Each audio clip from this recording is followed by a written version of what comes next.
Pessoal, três assuntos no nosso vídeo de hoje. Em primeiro lugar, eu vou analisar uma notícia que saiu no portal G1 a respeito do governo federal ameaçar com retaliações os deputados federais que resolveram assinar aquele pedido de impeachment contra o presidente Luiz Inácio Silva por conta da manifestação que ele fez no que diz respeito à guerra entre Israel e o grupo terrorista Hamas. E depois, não saindo desse clima tão belicoso como anda o mundo realmente, eu vou tratar a respeito de uma manifestação do presidente francês Emmanuel Macron no ambiente da OTAN, colocando claramente a possibilidade dessa organização militar entrar não apenas com armas e financiamentos na defesa da Ucrânia frente ao ataque russo, mas sim colocar soldados e entrar numa guerra aberta frente ao maior país do mundo. Será que isso é possível? Será que ela é plausível? Será que as consequências vão ficar apenas numa guerra convencional? Vamos dar uma olhadinha nisso e, finalmente, para encerrar o vídeo,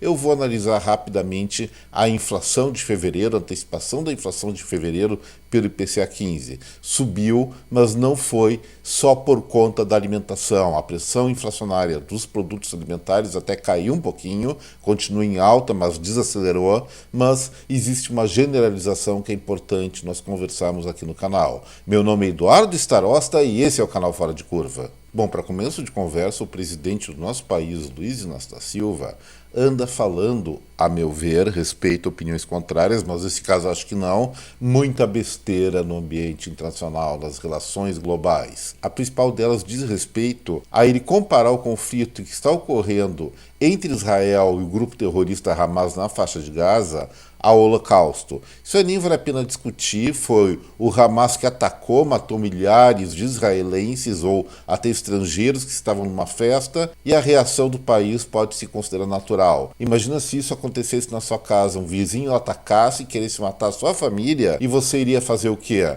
Iria ficar quietinho, tentar contemporizar, ou ia atacar de volta para eliminar essa ameaça? Bom, essa é uma outra discussão, mas o fato é o seguinte: esse pronunciamento, esse posicionamento do presidente da República levou a vários deputados a apoiarem um pedido de impeachment. É o caso para impeachment? Olha, eu dei uma estudadinha nesse caso e acredito que não. De novo, condeno a fala dele, mas a situação, pelo menos à luz da Constituição, não determinaria ou não justificaria um pedido de impeachment. Mas mesmo assim, foi uma situação muito revoltante, muitos deputados aderiram, talvez como um puxão de orelha no presidente, a essa proposição de impedimento dele. Foram 142 parlamentares. A reação do governo federal, que deveria ser de negociação, talvez uma retratação que seria o melhor para todo mundo, foi diferente. Eles dobraram a aposta. Estão defendendo esse pronunciamento infeliz do presidente da República do Brasil e ainda por cima buscando comprar briga ou conflito com aquelas pessoas que apoiaram esse pedido de impeachment, mesmo que para mim ele seja praticamente estéril, porque não tem razão jurídica, em princípio, pelas consultas que eu fiz, de realmente se transformar em efetividade, de impeachar o presidente da República. Mas aí essa reação saiu na Folha. O governo ameaça tirar cargo e verba de deputados que assinaram o impeachment de Lula. Bom, o que se sabe é que parte da base aliada concordou com essa proposição e realmente, se eles concordaram estando no governo e não saindo da base aliada, pode-se dizer que eles não sabem onde estão ou não têm interesse público e sim pessoal para estarem onde estão. Mas o ponto é o seguinte: o governo tem toda a propriedade de tirar cargos associados a esses parlamentares que entraram para a oposição deles. Isso é natural, faz parte da gestão política pública não só do Brasil, mas do resto do mundo também. Vamos deixar o inimigo trabalhando dentro dessa trincheira? Acho que não. Isso aí tem lógica. Mas tem a questão da verba dos deputados, as chamadas emendas parlamentares. Essas emendas, segundo os princípios administrativos, deveriam obedecer certos critérios, primando ou em primeiro lugar pela impessoalidade. Ou seja, um parlamentar que é oposição ao governo tem todo o direito, pelo menos no contexto atual, de pleitear uma emenda em favor de investimentos na sua base eleitoral. Isso sempre foi legítimo no Brasil, mas no governo anterior começou a ser chamado pela grande imprensa de orçamento secreto. Aí tudo melou. Agora voltou a ser emenda parlamentar. Mas o fato é o seguinte, quando era orçamento secreto, todos os parlamentares que faziam o pedido de maneira burocraticamente correta ou processualmente correta, sendo mais correto ainda, recebiam o recurso se ele existisse. Agora parece que não existe mais esse critério da chamada impessoalidade e sim da pessoalidade. Só ganha grana para agradar seu eleitorado quem é amigo do grande patrone. E isso realmente é absurdo, isso deturpa a política brasileira. E nesse caso, eu acabo sendo completamente a favor de acabar integralmente com as emendas parlamentares, porque isso não é exercício, não é uso legal ou uso ético de verba pública. São simplesmente relações obscuras de apoio mútuo que determinam o destino desse dinheiro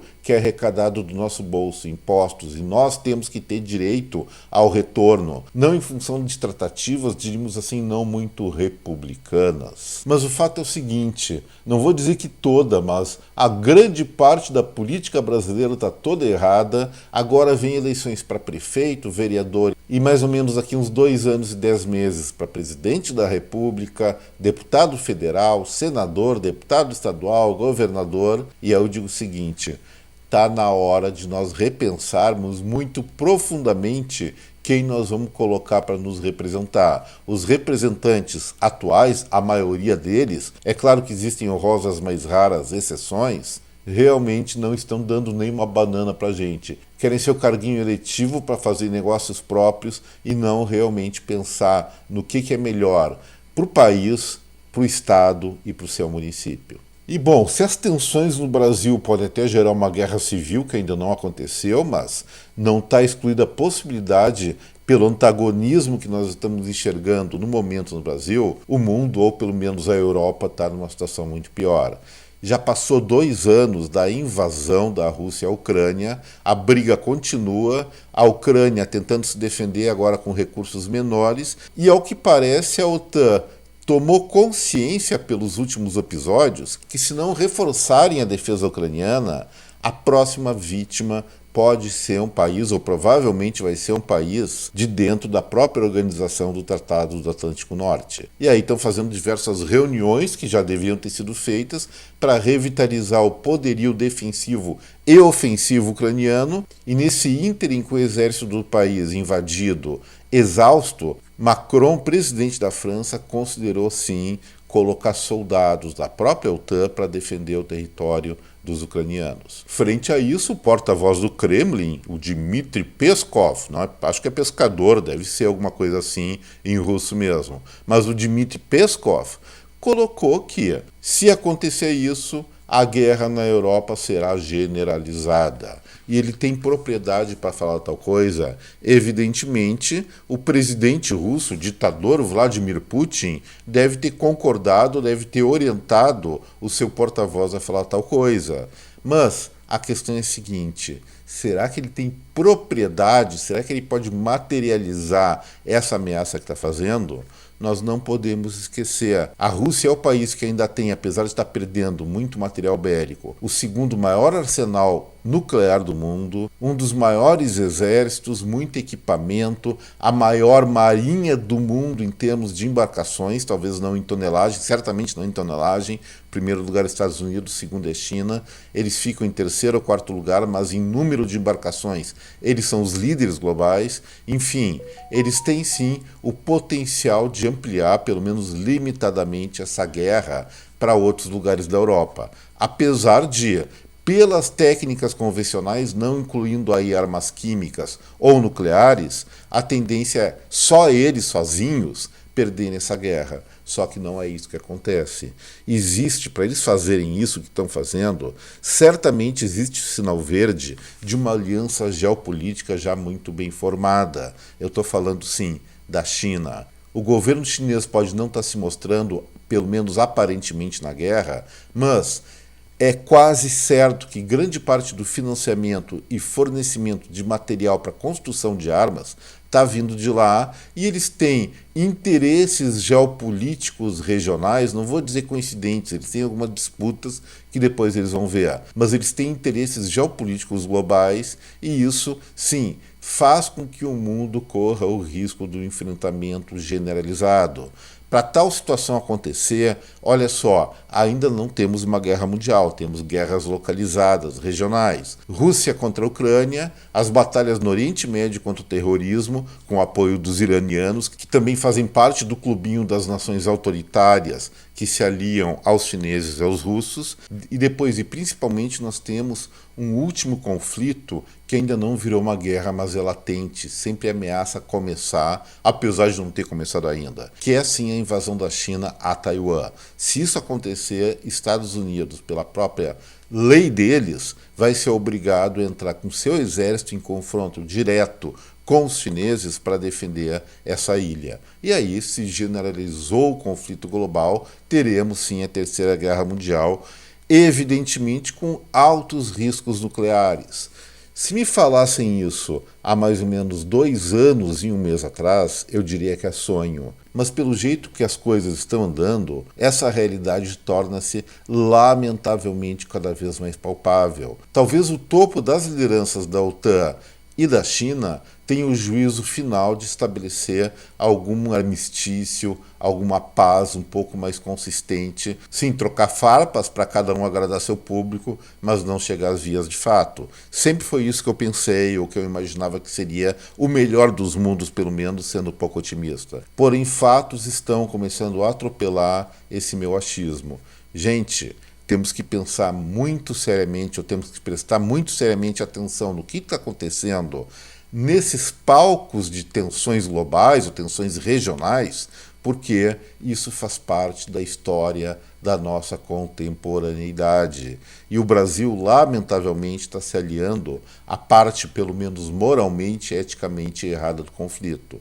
É pena isso, espero que logo, logo se mude de lado, porque isso não vai acabar em coisa boa aqui para o nosso país. Agora, o último assunto do Fora de Curva, mas antes disso, eu não posso deixar de pedir para vocês deixar o like, compartilhar o vídeo com a sua rede de contatos e aquelas pessoas que estão assistindo esse canal pela primeira vez, eu faço meu fraterno, meu insistente convite para inscrição. Hoje o IBGE divulgou o IPCA 15, que é a inflação, a prévia da inflação brasileira, medida entre os dias 15 de janeiro e 15 de fevereiro. Então pega metade do mês passado e metade desse mês. Dá uma ideia de como anda a dinâmica de preços antes do índice oficial mesmo, que deve ser divulgado na primeira ou na segunda semana do mês de março. Mas houve uma alta significativa dessa inflação, foi para 0,78%. Como antecipei no quadro que vem por aí ontem, a pressão para essa alta de preços não viria tanto mais dos alimentos. Realmente a inflação desse grupo de consumo continua elevada, como nós já vamos ver, mas ela está sim desacelerando. O problema foi a disseminação da alta inflacionária em outros grupos de consumo e é isso que importa. Olha só o que eu vou mostrar para vocês. Em primeiro lugar, temos aqui um detalhamento um pouquinho maior de como se comportaram os preços por esses grupos de consumo entre, vou repetir, 15 de janeiro de 2024 e 15 de fevereiro desse mês.